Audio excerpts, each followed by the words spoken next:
Hello YouTube, I am Leonhard54 and welcome to another edition of Tales from the Crypt Monday. Today we have a blast from the past and we're going back to the late 90s and going over some of my graded PSA, otherwise known as my professional sports authenticated graded Pokemon cards. The cards go anywhere from base sets to today's series. I'm a little upset because I actually had almost the entire first edition base set Gem Mint 10. If you don't know what the grading system is, I'll put a link in the description of this video, but it's actually every Pokemon card is sent in and it gets graded based on a bunch of different categories. It's a little bit random because you can get from a 1 to 10. Usually an 8 and above is pretty good, but if you're going to get a card graded, because you got to send it in and it takes a while, you want to make sure it's going to get a good grade. Now, as far as getting a Gem Mint 10, which is very, very few of these, I actually sent in a first edition Charizard base set and it came out back with a PSA 10 Gem Mint score. I had to sell it for $2,600 about 2 years ago. Now it goes for around $4,000 if you can get somebody to buy it for that much. Which technically there's collectors out there that would actually spend that much on a card, but hey, go figure. I actually had almost the entire collection of first edition base set and I had to sell it, so I'm gonna attempt in the future to get all of them, and I'll definitely post a video for that. But for now, I'll go over my select few PSA graded cards. The first one is, if you can see that, it is a near mint Chansey first edition base set. You can see right there with the first edition stamp. And it's a 1999 Pokemon game Chansey Holo from the base set. Yes, this is the original, look at that glitter. This is the original base set right here, first edition. It's an 8. Usually what comes with an 8, I'm not sure if you can see it too well here, but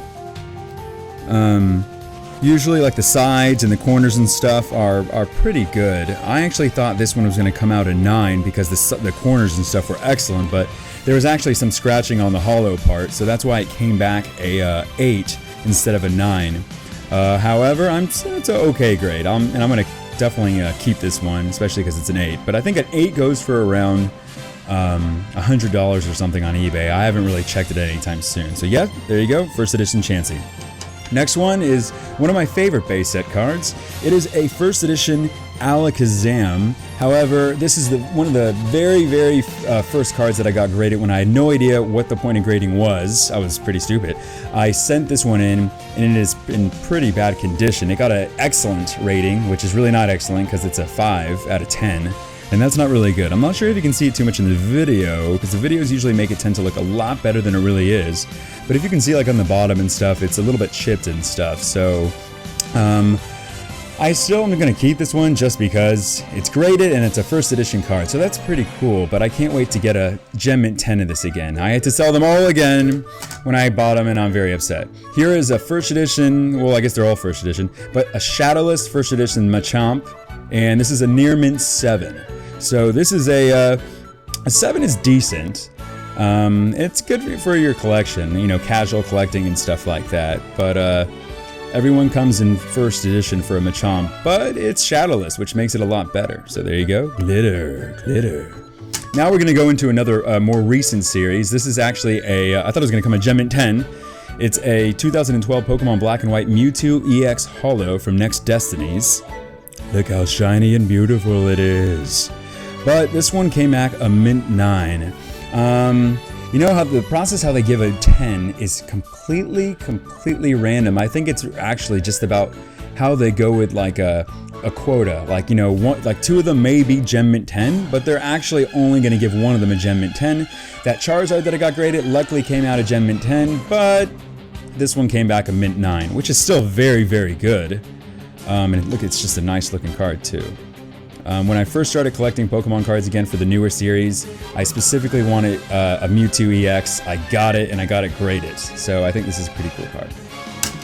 Last but not least, this is by far my favorite card of my entire collection here, which is a small collection, that I got graded. This is a 1999 Japanese promo Ancient Mew Mint 9. Now this one definitely, look at that glitter. This one definitely I thought was going to become a Gem Mint, but I have no idea how it wasn't because you can't even tell on the back Like, there's no scratches, there's no dings or anything like that. I think it was just the quota where they just kept it at a 9. However, this is not the one that you got like in American theaters and stuff. This is actually the one that you got in the Japanese promo, and you can see here, that's not a mistake. It says Nintendo. Yeah, that's not a mistake. That's actually one of the rare cards down here at the bottom. I'll see if I can get it. Hold on. Focus. Alright, well, it's not really focusing for some reason. Oh well. At the bottom it says, usually it says like different types of Nintendo spelled out. Oh, whoops. Didn't mean to do that, everybody. Look, it's in focus now. See, things work out. So the Nintendo Air card, it's called the Nintendo Air card. This is the rarest Ancient Mew card. This one, last time I checked, which was a few years ago, was going for around $90 to $100 on eBay. But I'm sure it's gone up more. There's not too many of these cards out there, especially graded ones. So a mint 9 is actually an excellent score. Well, I hope y'all like this video. This is just my graded collection. I have a much bigger collection of my other cards and stuff, but let me know which of these cards you like the best.